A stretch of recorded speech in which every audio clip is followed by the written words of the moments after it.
So everyone, Hare Krishna, continuing our conference, our first online conference, we do have a very special speaker coming up, and he's been working on this for many years. He's a very dedicated soul. He is a very holy person. His Holiness Bhakti Raghava Swami, and he is in Hebrew right now, so his internet connection isn't working so well. So Sri Ram, who is working with him closely, he has organized a video which will play now, but I understand that His Holiness Bhakti Raghava Swami is available for questions, and that will be really nice. So Sri Ram, are you ready? Can we play your video? I'm going to add the video to the stream now, and I hope you enjoyed. It's about a 15-20 minutes video. I think you might enjoy that. Okay, so let's hear His Holiness Bhakti Raghava Swami. Hare Krishna. Welcome to the first India online conference for farming and cow protection,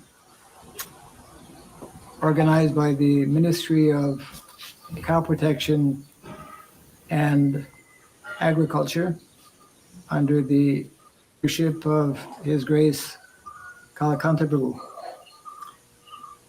I'll begin with just short invocation. Om Surabhyaya Namaha, Om Surabhyaya Namaha, Om Surabhyaya Namaha.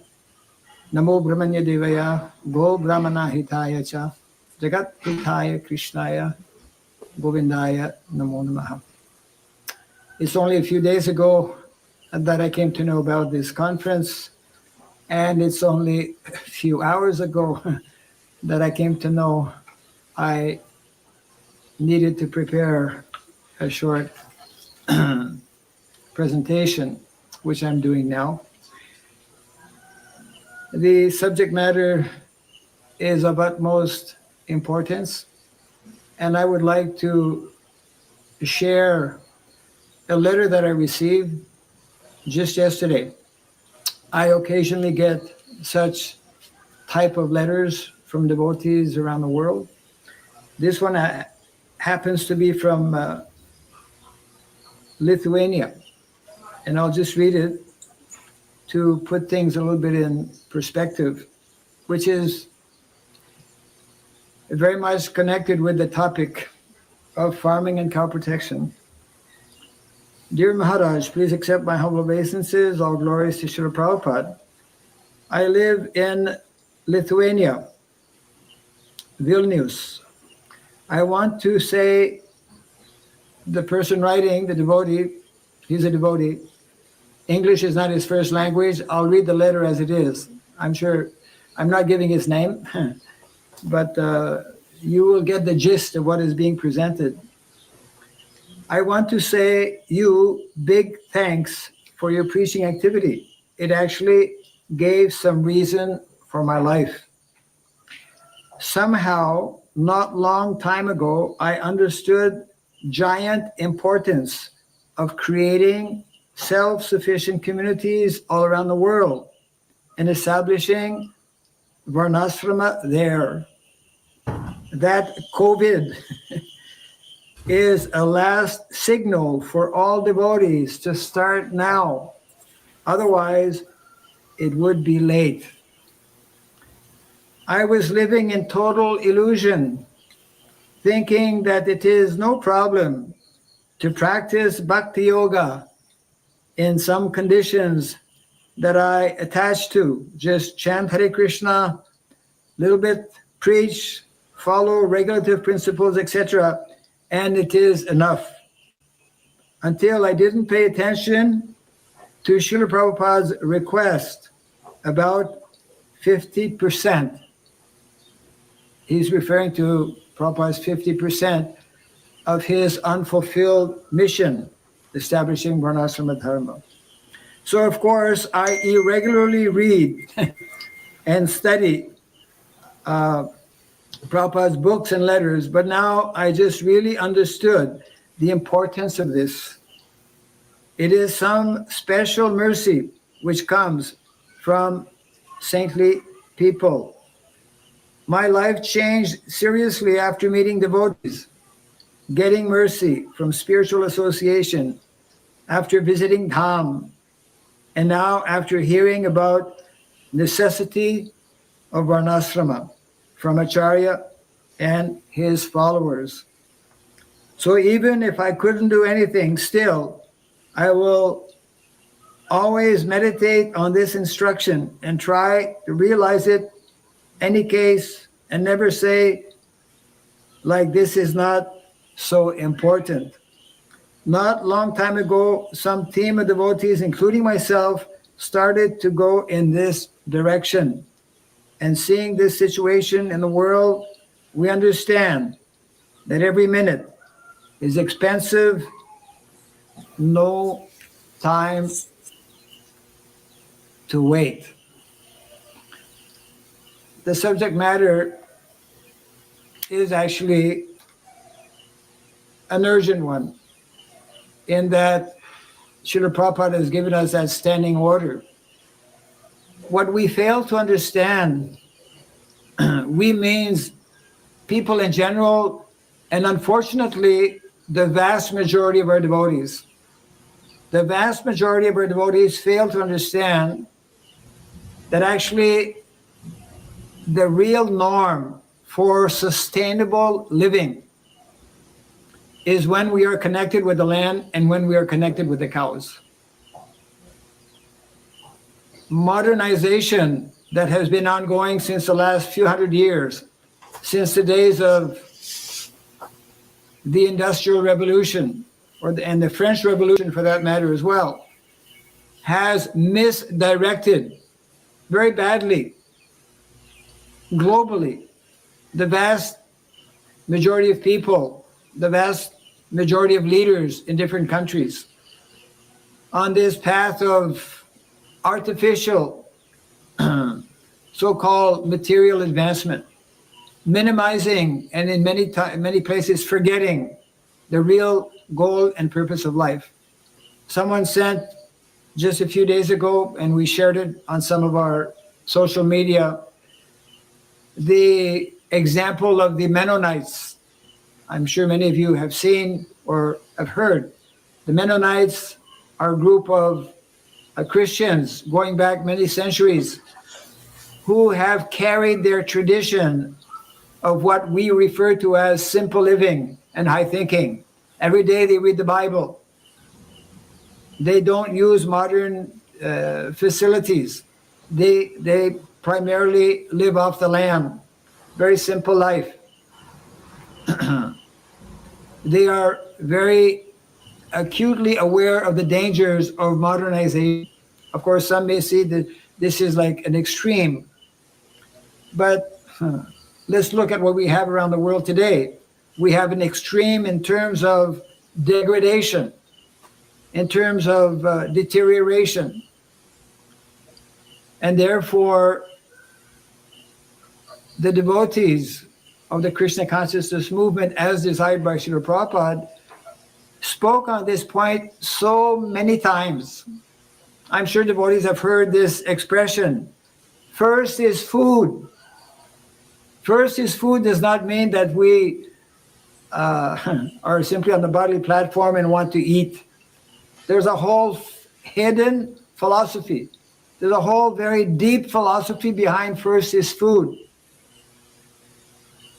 I was taken aback a few months ago when this COVID broke out. I had just arrived here where I am presently in South India at our Hibri community, SSKBK. And after the government of India announced this lockdown, very quickly actually, without anyone being prepared for this, we all know how it brought all kinds of difficulties. And I was taken aback actually when I heard how in Sri Mayapur, our world capital, within 1 week or two from Mayapur, we were getting SOS signals. Mayapur was in difficulty. And so many other people were in difficulty. Why? Because we're not growing our food. Why? Because we are forgetting the basic principles of our Vedic culture, which is primarily an agrarian culture. We have a tremendous responsibility. We have the greatest philosophy, but we tend, unfortunately, to philosophize. We are too much on the spiritual aspect, minimizing and very often forgetting or even rejecting.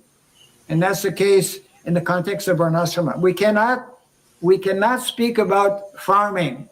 We cannot speak about cow protection without speaking about Varnashrama. Just like many years ago, a group of devotees were commissioned to study community development. This was just 1 or 2 years before the centennial, Srila Prabhupada's centennial anniversary, 1996. I was not involved with that. I came to know later on. And of course, one of the major outcomes of this research, where the individuals involved in the research pointed out, we cannot study community development without speaking about Varnashrama. And therefore, that group came out with a book that we have highly been recommending, speaking about Varnashrama. Not only we have to speak about Varnashrama, we have to live. We have to live the basic principles of Varnashrama. Otherwise, our philosophy is an armchair philosophy. Our philosophy has no meaning. Krishna consciousness has no meaning if we cannot apply on all aspects, basically 2 aspects: the spiritual aspect or the spiritual dimension of performing devotional activities, especially in the matter of chanting the holy name. But it's especially important today because of this major deviation. And we've gone so far astray from the norm that we cannot even understand it. And therefore we need to be reminded. And we can only be reminded if we actually regularly hear Prabhupada's lectures or read Prabhupada's books. Most of our devotees are not actually doing that, you know.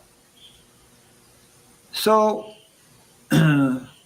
I've been, in the last 2 years, going from village to village here in India, and by Krishna's mercy, I ended my 108th village, which was my target, right here in Hibri. Hibri was actually our 108th village.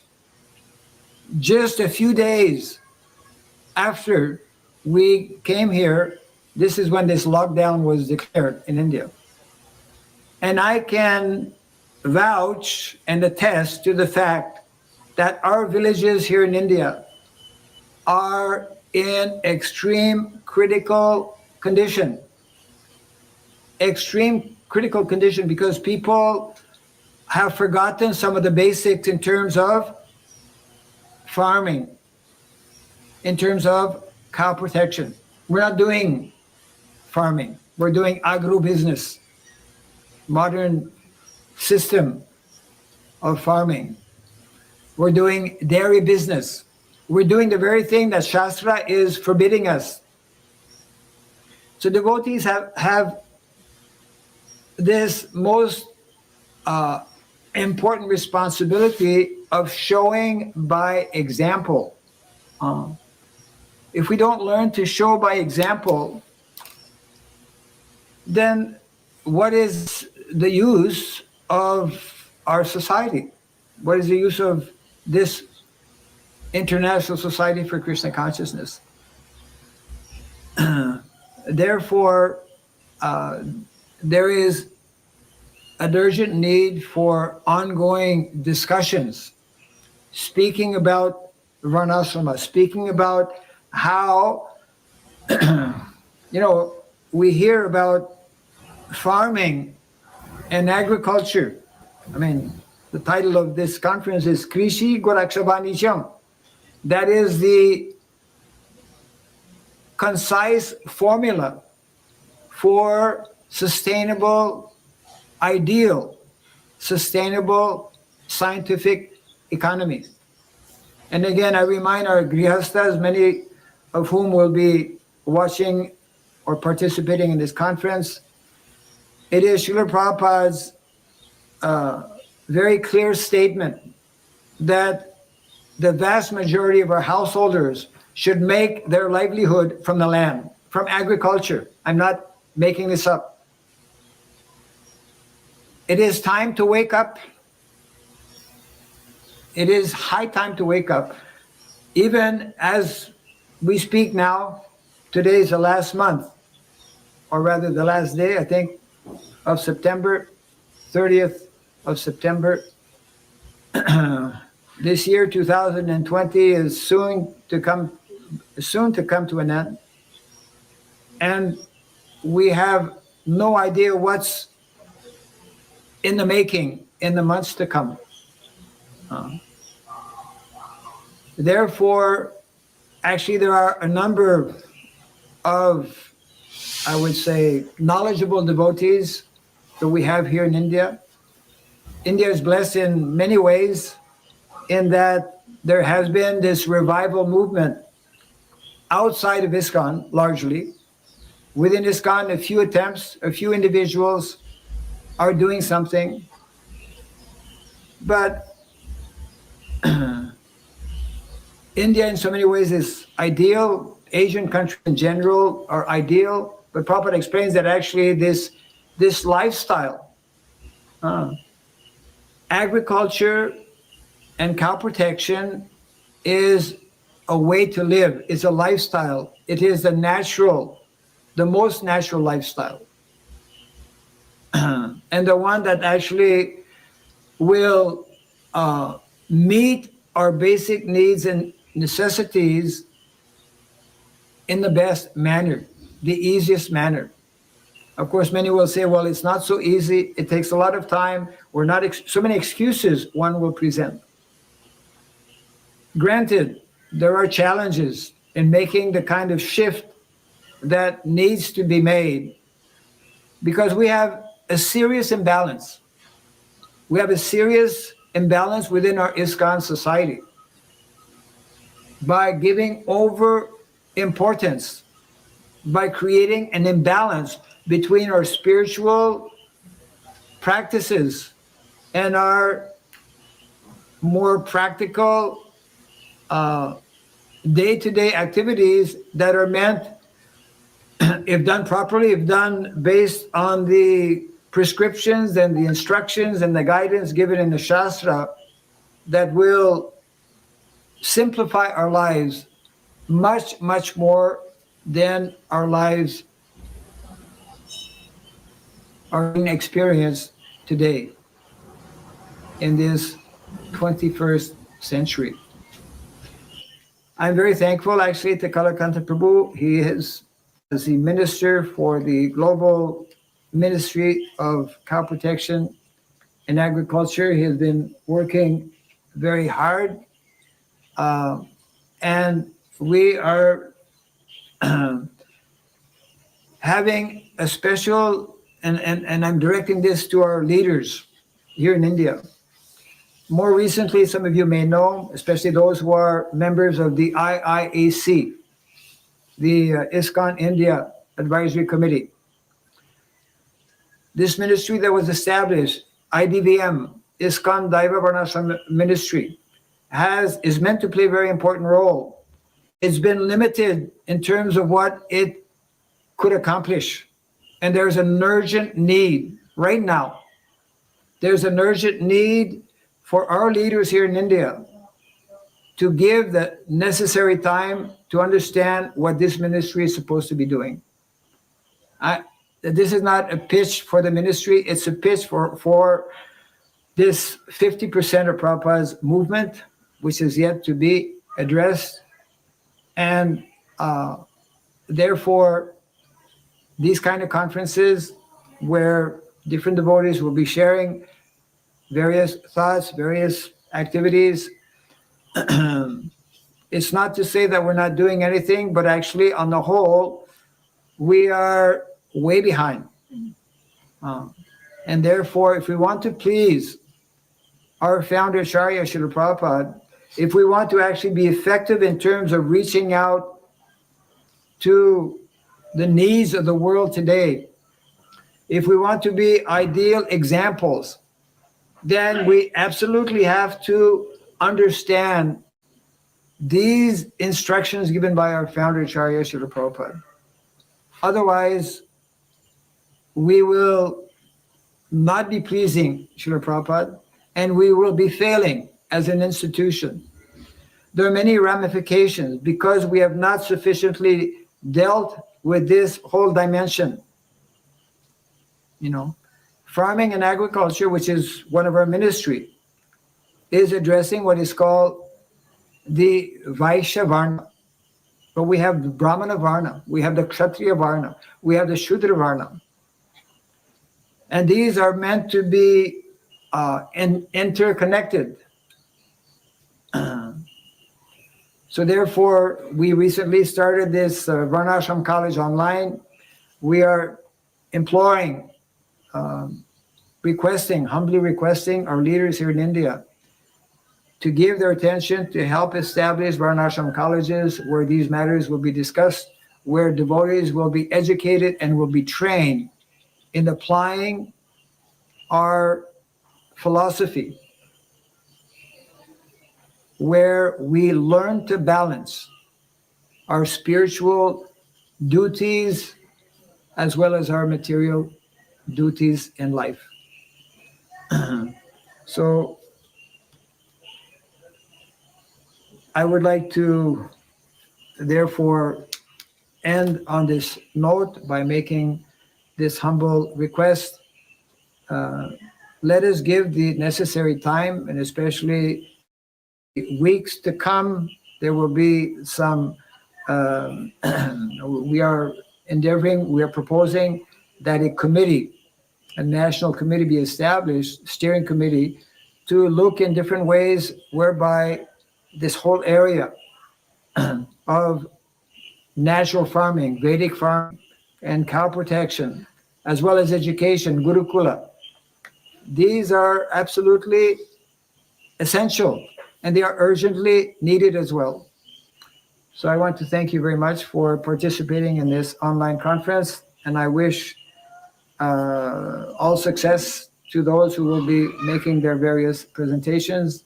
And once again, I want to thank Kalakanta Prabhu and the Ministry for Cow Protection in Agriculture. And we hope that more devotees will become aware and conscious and involved as well. Thank you all very much. Jai Srila Prabhupada Ki. Hare Krishna.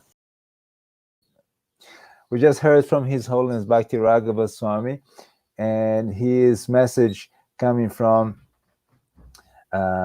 Varnashram Dharma, which is something he believes very much in, and he's very much working with it. And I say that the Ministry of Cow Protection and Agriculture has worked closely with the Varnashram initiatives, both in Europe and in India, as globally, because we cannot have farms, we cannot have cows if we don't have a community. And actually, today, the big topic is intentional communities, which is a community with an intention. So within the Varnashram scenario, an intentional community is very much what is proposed. And that's, of course, a topic for a whole new seminar. We did have some comments and questions. One of them came from Kumar, and I think I'd like just to show very quickly. He brings up, if we have good congregation who contribute and maintain temples, why should we take this step of farm projects?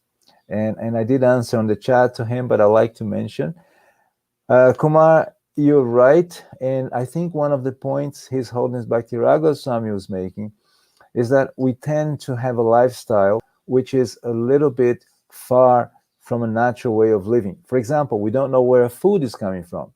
So both Tiago Barbosa and His Holiness Bhakti Raghava Swami were pointing that there's a natural way of existence, of abundance. And the more we are close to that system, the better we understand our position, the healthier we are, and the better in place we position ourselves. So if you are in a congregation where there are so many people who are well established, have jobs, probably with the COVID, there's a big hit. And at one point, if there's a cut down in resources, it's difficult for a temple to exist. So if you have your food guaranteed, if you have, even if you could supply your congregation, even if there's a great collapse, you can still help. Of course, ISKCON missions is to preach. That's our mission, is to show the position of the Vedic culture and Vedic wisdom and Vedic Siddhanta. And the base of that, as His Holiness Bhakti Raghava Swami says, we need to have a very solid connection to a simple and more natural way of living. Because if you have food, everything becomes easier. So we do thank him very much for that question. And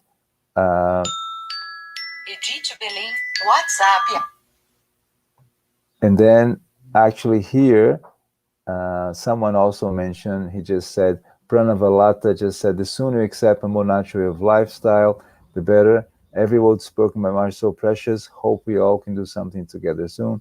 Thank you, Maharaj. So that was his gratitude. Thank you, Pranava, for that comment.